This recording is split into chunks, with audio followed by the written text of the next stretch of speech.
함께 보실 하나님 말씀은 신약성경 베드로후서 1장입니다.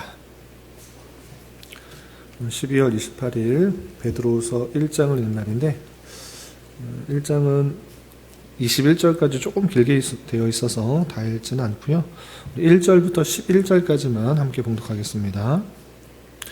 신약성경 베드로후서 1장 1절부터 11절까지 말씀, 신약성경 384면 전후를 보시면 되겠습니다. 1절부터 함께 봉독합니다. 예수 그리스도의 종이며 사도인 시몬 베드로는 우리 하나님과 구주 예수 그리스도의 의를 힘입어 동일하게 보배로운 믿음을 우리와 함께 받은 자들에게 편지하노니 하나님과 우리 주 예수를 알므로 은혜와 평강이 너희에게 더욱 많을지어다. 그의 신기한 능력으로 생명과 경건에 속한 모든 것을 우리에게 주셨으니 이는 자기의 영광과 덕으로서 우리를 부르신 이를 알므로 말미암음이라. 이로써 그 보배롭고 지극히 큰 약속을 우리에게 주사 이 약속으로 말미암아 너희가 정욕 때문에 세상에서 썩어질 것을 피하여 신성한 성품에 참여하는 자가 되게 하려 하셨느니라. 그러므로 너희가 더욱 힘써 너희 믿음의 덕을, 덕의 지식을, 지식의 절제를, 절제의 인내를, 인내의 경건을, 경건의 형제의 우애를, 형제의 우애의 사랑을 더하라. 이런 것이 너희에게 있어 흡족한즉 너희로 우리 주 예수 그리스도를 알기에 게으르지 않고 열매 없는 자가 되지 않게 하려니와 이런 것이 없는 자는 맹인이라. 멀리 보지 못하고 그의 옛죄가 깨끗하게 된 것을 잊었느니라. 그러므로 형제들아 더욱 힘써 너희 부르심과 택하심을 굳게 하라. 너희가 이것을 행한즉 언제든지 실족하지 아니하리라. 이같이 하면 우리 주 곧 구주 예수 그리스도의 영원한 나라에 들어감을 넉넉히 너희에게 주시리라. 아멘. 네, 감사합니다. 오늘 말씀 읽기 본문은 베드로후서 1장입니다. 우리 어제까지 베드로전서를 다 살펴보고 오늘은 베드로후서 1장을 읽어나가게 되겠는데 3일 동안 베드로후서를 살피게 될 텐데 오늘 첫날이기 때문에 개요를 간단하게 살펴보고 1장의 내용을 통해서 교훈받도록 하겠습니다. 여러분들 갖고 계시는 말씀일기 책자 15페이지를 보시면 베드로후서 개요가 간단하게 나와 있습니다. 내용이 길지 않으니까 잠깐만 살펴보도록 하겠습니다. 15페이지 보시면 기록자는 사도 베드로로 되어 있고 기록한 때는 언제인가 라고 했을 때 베드로 전서는 네로 황제의 핍박이 시작할 때쯤으로 우리가 살펴보았는데 베드로 후서는 그로부터 멀리 떨어져 있지 않은 것입니다. 그래서 네로 황제의 집권 말기인 AD 66년에서 68년경 로마에서 기록된 것으로 추정되는 것입니다.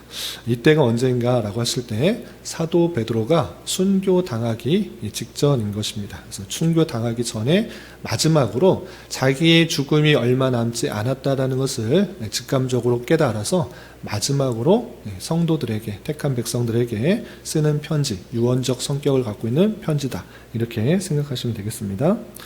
그리고 베드로후서의 상황을 보시면 좋은 상황과 나쁜 상황이 있는데 먼저 좋은 상황은 어떠한 것인가 라고 할 때 1장 12절과 1장 1절의 내용을 통해서 이미 그 수신자들이 진리 안에 서 있다라는 것을 확인해 볼 수가 있고 또 하나님과 그리스도의 의 안에서 발신자들과 동일한 믿음을 갖고 있다라는 것을 알 수 있습니다. 그래서 편지의 내용을 보면 너희들이 나와 동일한 믿음을 갖고 있으니 감사하다, 기쁘다 이런 내용들을 발견할 수가 있는 것입니다.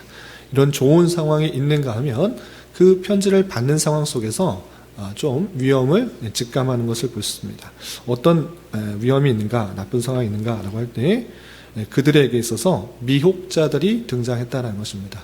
그래서 성경을 자기 마음대로 풀고 또 자기 뜻대로 풀어서 미혹하는 사람들이 나타나서 베드로가 지금 죽음이 얼마 남지 않았다는 것을 알면서도 그들에게 경고하고 다시 권면할 필요가 있어서 이 베드로후서를 썼다, 이렇게 생각하시면 되겠습니다. 그래서 베드로후서의 내용을 쭉 살펴보면 이단들, 미혹하는 자들에 대해서 엄히 경고하고 진리 안에서 더욱더 굳게 서라라는 내용들이 많이 담겨 있는 것입니다. 그런 전제하에 내용을 살펴보시면 되겠습니다. 다시 오늘 말씀일기 본문인 베드로후서 1장으로 돌아오도록 하겠습니다. 그래서 성경에서 보시면 1절에 편지를 보내는 발신자와 편지를 받는 수신자에 대해서 이렇게 표현되고 있습니다. 1절 보시면 예수 그리스도의 종이며 사도인 시몬 베드로는 발신자인 것입니다. 수신자가 누구인가? 우리 하나님과 구주 예수 그리스도의 의를 힘입어 동일하게 보배로운 믿음을 우리와 함께 받은 자들에게 편지하노니 라고 하면서 구주 예수 그리스도의 의를 힘입어서 보배로운 믿음을 동일하게 받은 그런 사람이다 라는 것을 알 수 있습니다. 이렇게 같은 믿음 아래 있는 그 형제들에게 편지하고 있다라고 수신자와 발신자에 대해서 잘 설명하고 있습니다. 그렇다면 조금 건너뛰어서 이 글을 쓰고 있는 베드로 사도는 어떠한 형편인가? 그 내용이 1장에서 자세하게 나와 있는데 좀 건너뛰어서 읽어보도록 하겠습니다. 12절 이하 보시면 이 글을 쓰는 이유와 그리고 쓰고 있는 베드로의 형편이 잘 나와 있습니다. 먼저 12절 보시면 이런 표현이 있습니다. 12절 그러므로 너희가 이것을 알고 이미 있는 진리에 서 있으나 내가 항상 너희에게 생각나게 하려 하노라 라고 하면서 이 편지를 쓰는 이유를 이렇게 표현하고 있습니다. 이미 있는 진리에 서 있으나 너희들이 이 진리에 대해서 알고 있고 또 진리에 서 있지만 어떻게 하고 있는 것입니까? 내가 항상 너희에게 생각나게 하려 하노라. 내가 알고 있는 그런 진리의 지식들, 그 믿음들, 그것을 항상 생각하여서 올바르게 서게 하고 싶어서 이 글을 쓰고 있다라는 것을 편지를 쓰고 있는 목적에 대해서 밝히고 있습니다. 그리고 덧붙여서 지금 내가 처해 있는 상황을 이렇게 밝히고 있습니다. 13절 이하 보시면 내가 이 장막에 있을 동안에 너희를 일깨워 생각나게 함이 옳은 줄로 여기노니 라고 되는데 여기서 이 장막이라고 했을 때 어떤 지금 좋은 장막 또는 허름한 장막, 집을 말하는 것이 아니라 육체에 있는 동안을 말하는 것입니다. 왜 그런가? 그 내용 뒤를 읽어보시면 어떤 뜻인지 더 분명하게 드러나기 때문에 알 수 있습니다. 14절 15절 보시면 이는 우리 주 예수 그리스도께서 내게 지시한 것 같이 나도 나의 장막을 벗어날 것이 임박할 줄을 알미라.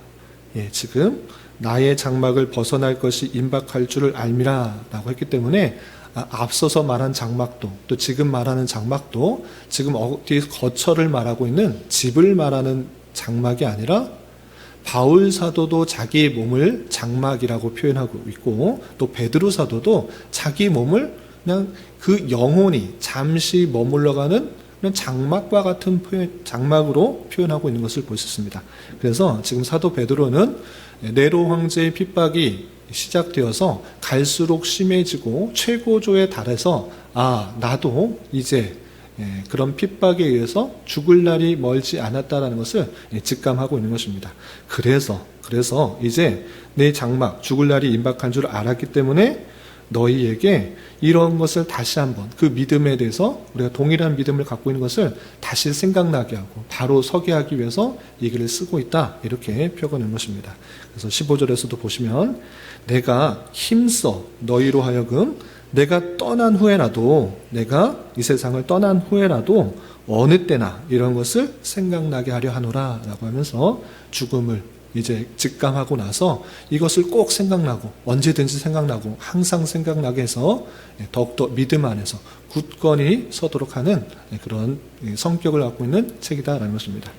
그렇다면 어떤 위험이 있기 때문에 이렇게 꼭 생각나게 하려는가라고 할 때 조금 건너뛰어서 20절, 21절에 보면 힌트가 되는 표현이 있습니다. 그 2장에 보시면 더욱더 구체적으로 나오는데 거짓 선지자와 미혹자들에 대해서 나오는데 20절, 21절에 보면 이런 표현이 있습니다. 1장 안에서 생각하기 때문에 1장 안에서만 읽어보겠습니다. 1장 20절, 21절 보시면 먼저 알 것은 성경의 모든 예언은 사사로이 풀 것이 아니니 예언은 언제든지 사람의 뜻으로 낸 것이 아니요 오직 성령의 감동하심을 받은 사람들이 하나님께 받아 말한 것임이라 라고 하면서 성경이 어떻게 쓰여졌고 어떻게 해석해야 되는지를 전제를 해주고 있습니다. 그러니까 뒤에 2장에서 보면 성경이 있는데 하나님께서 우리에게 주신 말씀, 우리가 해야 될 그 모든 것들이 잘 담겨 있는 것들이 있는데 이것을 사사로이 자기 마음대로 자기 생각대로 푸는 사람들이 있다. 그래서 함부로 풀지 말아야 된다라는 것들을 전제해주고 그런 가운데 있어서 다양한 거짓 선지자들과 미혹자들이 성경을 자기 마음대로 풀어서 미혹하게 하는 것들이 있으니 이런 것에 더욱더 주의해라 라고 하는 것입니다. 그런 데 있어서 1장에서는 그 믿음에 굳게 서기 하기 위해서 어떠한 삶을 살아야 되는지 영적인 어떤 모습 가운데 살아가야 되는지 이런 권면을 하고 있는 것을 볼 수 있습니다. 다시 1장 2절로 들어오시면 그들에게 인사를 이렇게 표현하고 있습니다. 1장 2절 하나님과 우리 주 예수를 알므로 은혜와 평강이 너희에게 더욱 많을지어다. 동일한 믿음을 가진 너희들에게 편지하노니 어떤 인사말입니까? 은혜와 평강이 더욱 많을지어다. 너희에게 더욱 많게 원한다. 은혜 평강이 너에게 있어라. 이렇게 인사말로 시작하고 있습니다. 그런데 여기서도 단순히 그냥 인사치레로 인사말 하는 것이 아니라 은혜와 평강이 많아지게 되는 데 있어서 중요한 그 원인을 이렇게 밝히고 있습니다. 그건 무엇입니까? 하나님과 우리 주 예수를 알므로 하나님과 우리 주 예수를 아는 것을 통해서 은혜와 평강이 너에게 더욱 많아질 것이다. 이렇게 표현하고 있는 것입니다. 아니 하나님과 우리 주 예수를 아는 것이 어떻게 은혜와 평강이 많아지는 것과 연관이 되는 것인가? 베드로 사도는 이 아는 것이 정말 중요하다는 것을 인사말에 덧붙여서 바로 이렇게 설명하고 있는 것입니다. 어떻게 설명하고 있는가? 3절에서 보시면 그의 신기한 능력으로 생명과 경건에 속한 모든 것을 우리에게 주셨으니 이는 자기의 영광과 덕으로서 우리를 부르신 이를 알므로 말미암음이라 라고 표현하고 있습니다. 하나님의 신기한 능력으로 생명과 경건에 속한 모든 것을 우리에게 이미 주셨다. 그것을 주셨는데 그것을 아느냐 모르느냐의 차이에 따라서 그것이 은혜와 평강이 있는 것과 없는 것으로 차이가 된다. 그러니 하나님께서 그런 능력으로 생명도 주시고 우리가 또 경건에 속한 모든 것을 주셨기 때문에 우리가 그 부르심이 하나님의 그 사역들, 하나님께서 행하신 그 모든 것들을 알므로 은혜와 평강이 더욱더 많아지게 된다. 이렇게 설명하고 있는 것입니다. 또한 4절에는 이렇게 더 구체적으로 그를 아는 것이 어떻게 은혜와 평강이 더해지는 것인지 더 구체적으로 설명하고 있습니다. 4절 보시면 이로써 그 부르신 이를 알므로써 그 보배롭고 지극히 큰 약속을 우리에게 주사 이 약속으로 말미암아 너희가 정욕 때문에 세상에서 썩어질 것을 피하여 신성한 성품에 참여하는 자가 되게 하려 하셨느니라 했습니다. 하나님과 그 사랑으로서의 주 예수를 보내신 것, 그것을 알므로 우리는 어떻게 되는 것입니까? 죄가 사해지고 또 하나님의 백성이 되는 그런 놀라운 은혜를 주셨고 영원한 천국에 살아갈 수 있는 그런 존재가 되었다라는 것을 알므로 이 세상에 썩어질 그 모든 것들의 부질없음을 깨달아 신성한 성품, 주님의 성품에 참여하는 자로서 이 땅에서 살아가는 것을 깨달아 알므로 우리에게 참된 은혜와 평강이 있는 것입니다. 이 세상의 모든 것들은 썩어 없어질 것이고 또 주님께서 재림하실 그 모든 것들에 천국이 완성되는 줄 알아.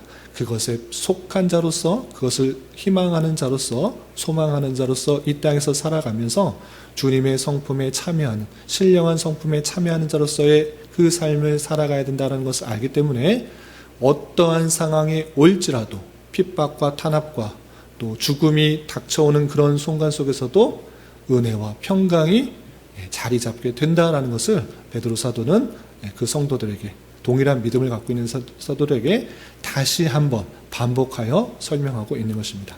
그러면서 덧붙여 어떻게 되는가? 이런 믿음과 이런 지식을 갖고 있는 사람으로서 이 땅에서의 삶이 어떠해야 되는지 다음과 같이 설명하고 있습니다. 5절, 6절, 7절 보시면 그러므로 이런 지식과 또 이런 알물을 통해서 우리가 은혜와 평강이 있는 줄 알아 어떠한 삶을 살아야 되는가? 5절 그러므로 너희가 더욱 힘써 너희 믿음의 덕을 냈습니다. 그래서 가장 먼저 앞에서 너희가 갖고 있는 지식에 따른 믿음이 이러한 것이다 라고 설명했습니다. 어떤 믿음이었습니까? 하나님과 주 예수 그리스도를 아는 참들 아는 그런 지식에 의한 믿음이었습니다. 그래서 이 믿음에 덧붙여서 무엇을 해야 되는가? 믿음에 덕을 붙여야 된다라고 표현하고 있습니다. 이 믿음에 덕을 붙인다. 이게 무슨 뜻인가라고 할 때 덕은 어떤 뜻인가 하면 이웃을 유익하게 하는 행실입니다. 우리가 혼자 살아가는 것이 아니라 교회 안에서 서로 상대와 연합하여서 또 부딪혀가면서 살아가게 되는데 그러한 가운데 있어서 자신의 유익만을 위해서 살아가는 것이 아니라 공동체의 이웃의 유익을 위해서 살아가야 된다라는 것입니다. 믿는 자의 행실이 어떻게 나아가야 되는가를 잘 보여주는 표현인 것입니다. 나 믿으니까 나 천국을 소유했고 나 구원받았으니까 내 마음대로 살아야 돼 이렇게 표현하는 것이 아니라 그 믿음에는 덕이 필요하다. 이웃을 생각하고 공동체를 함께 생각하여서 함께 유익을 끼칠 수 있는 그런 행실이 필요하다라고 표현하고 있습니다. 아주 중요한 것입니다. 그래서 너희가 믿음 갖고 있는 것 중요하다. 그런데 그 믿음에는 이웃을 함께 생각할 수 있는 유익을 생각하는 행실이 필요하다라고 표현하고 있습니다. 그래서 믿음의 덕을 라고 덧붙이고 있고 또 덕, 이런 이웃을 유익하게 하는 행실 속에서는 바른 지식이 있어야 된다. 덕의 지식을 라고 표현하고 있습니다. 그래서 그렇게 행실하게 할 때는 그냥 내가 판단해서 이렇게 하면 좋겠지, 이렇게 하면 유익하겠지 이렇게 생각하는 것이 아니라 하나님께 주신 말씀에 근거해서 지식이 덧붙여져야 된다. 이렇게 표현하고 있습니다. 그런 행실에 있어서는 참된 지식이 덧붙여서 완성되어야 된다라고 표현하고 있고 또 6절에서 보시면 그 지식에는 절제를 이라고 표현하고 있습니다. 지식, 많은 지식들 필요한 것입니다. 성경에서 주시는 우리에게 풍성한 그 지식의 내용들 필요한 것입니다. 그런데 그 지식도 너무 많아지게 되면 절제하지 못해서 끊어야 될 때 또 끊지 말아야 할 때 이것을 분간하지 못해서 많은 지식으로 교만해질 수도 있는 것입니다. 그래서 그 많은 지식에 있어서는 끊어야 될 때를 잘 알고 또 참아야 될 것을 참는 그 모습들이 있어야 된다라고 표현하고 있는 것입니다. 그리고 그 절제하는 데 있어서 쉽지 않은 줄 알아. 그것을 인내로서 그것을 참아내며 그것들을 온전하게 완성해야 될 것이고 또 인내하는 데 있어서는 경건을 하면서 참는 것에 있어서 그냥 참는 것에 그치는 것이 아니라 인내에는 경건을 덧붙이라고 했습니다. 그래서 인내하는 그 모든 삶 속에서 하나님께서 기뻐하시는 그런 행동들이 드러날 수 있도록 인내에 경건을 더하라 이렇게 표현하고 있습니다. 또한 하나님께서 기뻐하시는 그런 행실의 경건에 어떤 것을 덧붙여야 되는가라고 할 때 형제 우애를 라고 덧붙였습니다. 그래서 혼자 그냥 경건한 모습들 하나님께서 원하시는 삶의 모습들이 드러나는 것에 그치지 않고 덧붙여서 더 보완해야 될 것은 형제를 사랑하고 형제를 우애 있게 지내는 그 모습이 덧붙여야 된다라고 표현하고 있습니다. 그리고 이렇게 형제 우애를 하는 것에 있어서 빠지지 말아야 되는 것 그것은 무엇인가? 사랑. 사랑을 더해서 형제를 단순히 우애 있게 지내는 것에 그치는 것이 아니고 주님께서 우리를 사랑하셨듯이 그 모든 것들을 덮어주고 감싸줄 수 있는 그 사랑들이 우리에게 있어야 된다라고 표현하고 있는 것입니다. 그래서 참된 믿음 아주 중요한 것입니다. 하나님과 주 예수 그리스도에 대한 아는 지식으로 말미암아 참된 믿음을 갖고 있는 것 중요하나 그 믿음에 공동체를 생각할 수 있는 이웃을 사랑할 수 있는 덕을 그리고 그 덕에 있어서 지식을 덧붙여야 되고 지식에 있어서는 절제에 있어서는 참고 또 자신의 그 욕구들을 막은 인내가 있어야 될 것이고 그 인내에 하나님께서 주시는 그런 모습으로 하나님께서 기뻐하시는 모습으로 경건을 덧붙여야 될 뿐만 아니라 그 경건한 삶은 형제 우애로 이어지고 또 형제 우애에 있어서는 사랑의 모습을 더하여서 온전하게 되어야 된다. 이렇게 표현하고 있는 것입니다. 이것이 베드로 사도가 그 성도들에게 마지막으로 또 강조하고 싶었던 그런 내용들인 것입니다. 참된 지식으로 그냥 그치는 것이 아니라 종국적으로는 사랑의 모습으로 더해져서 성도로서 이 땅에서 어떠한 삶을 살아가야 되는지 잘 표현해주고 있는 것입니다. 그런데 여기서 그치지 않고 이 모든 것들은 너희가 알고 있는 것이니 그것들을 부지런히 실천하고 또 생각해서 그대로 나아갈 수 있도록 권면하는 내용이 8절과 9절에 이렇게 이어지고 있습니다. 8절 9절 보시면 이런 것이 너희에게 있어 흡족한즉 너희로 우리 주 예수 그리스도를 알기에 게으르지 않고 열매 없는 자 되지 않게 하려니와 이런 것이 없는 자는 맹인이라 멀리 보지 못하고 그의 옛죄가 깨끗하게 된 것을 잊었느니라 라고 하면서 이런 것이 너에게 흡족하게 풍성하게 충분하게 있어서 열매 있는 자처럼 되기를 원한다 라고 표현했습니다. 이런 것들을 아는데 행하지 않고 그냥 아는 것으로 그치면 열매 없는 자가 되는 것이다. 그러니 그런 참된 지식을 갖고 더욱더 믿음과 덕과 지식과 절제와 인내와 경건과 형제의 우애와 사랑을 더해서 참으로 성령의 열매를 맺어가는 참다운 사람이 되어야 된다라고 표현했습니다. 이런 것이 없는 자는 맹인과 같다. 앞을 보지 못하는 사람과 같다. 참된 곳으로 나아갈 수 없는 것이다 라고 하면서 우리가 믿음을 갖고 어떤 식으로 나아가야 되는지 교훈하고 있는 것입니다. 그리고 또 10절 11절에 보면 이렇게 되어 있습니다. 10절 11절 그러므로 형제들아 더욱 힘써 너희 부르심과 택하심을 굳게 하라. 너희가 이것을 행한즉 언제든지 실족하지 아니하리라.